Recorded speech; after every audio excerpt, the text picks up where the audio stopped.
NDA एक ऐसा examination है जिसकी रिक्वायरमेंट बोलती है कि बच्चा पढ़ने में भी अच्छा हो, उसकी पर्सनैलिटी भी ठीक हो, बोलना उसको ठीक आता हो, कॉन्फिडेंट हो और लीडरशिप क्वालिटीज बच्चे के अंदर कुछ तो दिखनी चाहिए, तभी तो उसको अफसर बनाएंगे। Over a period of time इस एग्जाम के लिए भाई बहुत ज्यादा कंपटीशन भी बढ़ रहा है और ये जो जो इसकी रिक्वायरमेंट्स है इसको अब पूर्ति करती है स्कूलिंग के साथ एनडी की तैयारी। जैसे पहले जेईई और नीट के लिए होता था, आज की डेट में स्कूल्स प्रमोट कर रहे हैं कि वो क्लास 11 से ही एनडीए की भी तैयारी करवाएंगे। किस तरीके से आप क्लास 11 के साथ एनडीए की तैयारी कर सकते हो, मैं इस पे इस वीडियो में बात करने वाला हूं। सिलेबस से रिलेटेड सब कुछ बातें करूंगा कि सिलेबस स्पेसिफिक क्या होना चाहिए, बट उससे पहले मैं अपने बारे में बता दूं। एलडब्ल्यूएस पिछले 5 साल से एनडीए एग्जाम की तैयारी करा रहा है और इंडिया में जाना जाता है हाईएस्ट सिलेक्शन रेट के लिए। आज की डेट में ना जाने कितने हजार बच्चे हैं जिनका हमने एनडीए रिटर्न क्लियर कराया, उसमें से बच्चे रिकमेंड होके अकेडमी गए, ट्रेनिंग ले रहे हैं, कुछ ऑफिसर भी बन गए हैं। हमारे पास पूरे सेट ऑफ ऑफिसर से लेके रिटर्न टीम एक्सपर्ट सब कुछ है एंड बच्चे पे दिल जान से मेहनत करते हैं। और अब हम ऑनलाइन व ऑफलाइन माध्यम से स्कूलिंग के साथ साथ भी एनडीए करा रहे हैं। अगर ऑफलाइन की बात करें तो हम पुणे और दिल्ली में स्पेसिफिकली हरियाणा में महेंद्रगढ़ में हमने कैंपस बनाया है जिसमें स्कूलिंग के साथ साथ हम ये प्रोग्राम कर रहे हैं। इसके अलावा पुणे में हम फाउंडेशन कोर्स कंप्लीटली रन कर रहे हैं कि बच्चे की जूनियर कॉलेज भी होगी और साथ साथ उसके एनडीए की तैयारी भी होगी। इसी चीज को हमने ऑनलाइन भी लॉन्च कर दिया है। ऑनलाइन में हम साइंस एंड फन के साथ कोलैबोरेशन में, जिसमें साइंस एंड फन की टीम, आशु सर की टीम आपने देखा भी होगा, वो एकेडमिक्स पढ़ाएगी और हम एनडीए की तैयारी कराएंगे। सब लॉन्च हो चुका है, इनकी डिटेल आप ले सकते हो। बेसिकली हमारा ऑब्जेक्टिव यह है कि फाउंडेशन में जो बच्चा ऑफलाइन में आ रहा है ना, उसकी रेगुलर स्कूलिंग होनी चाहिए, उसकी रेगुलर को करिकुलर एक्टिविटीज में पार्टिसिपेशन होना चाहिए जो नॉर्मल स्कूल में हो सकता है, वो स्पोर्ट्स में इन्वॉल्व होना चाहिए, उसके एनडीए की तैयारी अच्छी होनी चाहिए रिटर्न की, साथ साथ उसकी पर्सनैलिटी में कॉन्फिडेंस झलकना चाहिए। वो सब हम एक इकट्ठे कैंपस में ही दे सकते हैं, फाउंडेशन प्रोग्राम में ही दे सकते हैं, जिसकी ग्लिम्स आपको यहां दिख रही होगी। और इसके अलावा आप चाहो तो टीम से बातचीत भी कर सकते हो। अब बात आती है, सबसे पहले तो आप यह समझिए कि जब बच्चा क्लास 12th में चला जाएगा, जब 12th अपीयरिंग होगा, सितंबर वाला अटेम्प्ट वो दे पाएगा, वो उसका पहला लेजिटिमेट अटेम्प्ट होगा। उसके बाद दूसरा उसका अप्रैल में होगा। अप्रैल वाला थोड़ा सा मुश्किल हो जाता है बिकॉज फेब मार्च में तो आपके बोर्ड्स के एग्जाम, उससे पहले प्रैक्टिकल्स और ये सब ही चल रहे होते हैं। तो सितंबर वाला एक्चुअली आइडियल अटेम्प्ट है अगर क्लास 12th में बच्चा रहते रहते एनडीए निकालना चाहता है तो। अब इसके लिए सबसे इंपॉर्टेंट बात है कि उसकी क्लास 11th बहुत स्ट्रांग होनी चाहिए। जब वो क्लास 11th में है उस टाइम पे उसकी कंप्लीट 11th क्लास की mathematics plus complete GAT cover हो जानी चाहिए।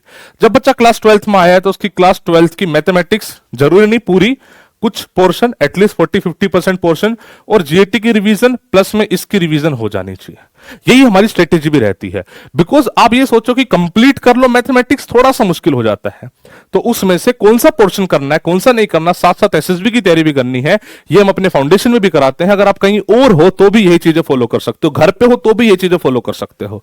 और हम अपने कोर्सेज में इसी चीज को बहुत स्ट्रांगली इंप्लीमेंट करते हैं बिकॉज ये इंप्लीमेंट कर पाना उतना मुश्किल भी नहीं है, हो सकता है। अब बात कर लेते हैं जीएटी में। जीएटी में आपका मोर और लेस क्लास 11-12 का बहुत ज्यादा रोल आता नहीं है। देखो, अगर आपने नॉन मेडिकल साइंस ले रखी है तो एनडीए एग्जाम आपके लिए कंपैरेटिवली इजी पड़ेगा बिकॉज आप चाहे कुछ भी कर लो, मैथमेटिक्स पढ़नी ही पड़ेगी। नॉन मेडिकल ले रखी है तो कल को टीएस और नेवी टेक में भी जा सकते हो। तो नॉन मेडिकल स्ट्रीम वालों के हिसाब से मैं थोड़ा सा गाइड करूं तो बाबा जी, आपको मैथमेटिक्स, आपको क्लास 11-12 के साथ साथ जो चल रही है उस पर फोकस करना है। पहले एनसीईआरटी पढ़नी है, एनसीईआरटी पढ़ने के बाद आपको एनडीए के पीवाईक्यू लगाने हैं, वो थोड़ा सा लेवल अपना बूस्ट करना है। जेईई मेंस तक के लेवल नहीं कह रहा बट उससे थोड़ा सा नीचे अपने आपको करना है। जीएटी की बात करें तो जीएटी में 3 पोर्शन आ जाते हैं, one is English, one is science, one is GK.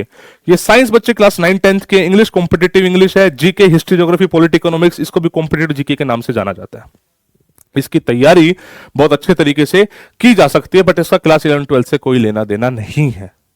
इतना मुश्किल नहीं है लेकिन ये सारा गेम, इसमें सारा मामला यही है कि आपको इतने सारे सब्जेक्ट्स में से क्या पढ़ने हैं, क्या नहीं पढ़ने हैं, और जो नहीं पढ़ने हैं वो एक्चुअली ज्यादा इंपॉर्टेंट हो जाते हैं। ये समझ पाना कि ये नहीं पढ़ना है। हिस्ट्री का सिलेबस इतना ज्यादा है बट सारा थोड़ी ना पढ़ोगे, आपको उतना ही पढ़ना है जो पेपर में एक्चुअली आजकल पूछ रहा है। और ये एग्जाम ऐसा नहीं है जो 900 में से आपको 900 मार्क्स लाने हैं तो ही टॉपर बनोगे, नीट नहीं है, ये एनडीए है। 900 में से 400-450 ले आओगे तो एकदम आप मोर देन सेफ जोन में रहोगे।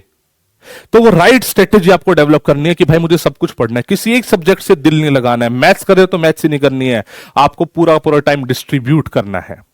रोज थोड़ा सा टाइम फिजिकल एक्टिविटीज में देना है, रोज थोड़ा सा टाइम न्यूज़पेपर रीडिंग में देना है।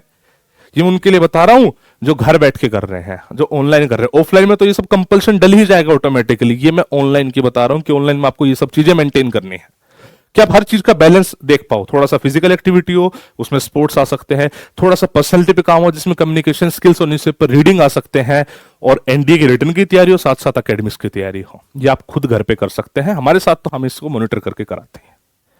आई होप मैं एक आइडिया दे पाया हूं कि किस तरीके से आप क्लास 11 से अपनी तैयारी को बूस्ट करेंगे। बाकी फिर भी कोई डाउट हो, कोई परेशानी हो तो मुझे कमेंट सेक्शन में पूछ लीजिएगा। I try to help you out in the best possible manner बच्चा।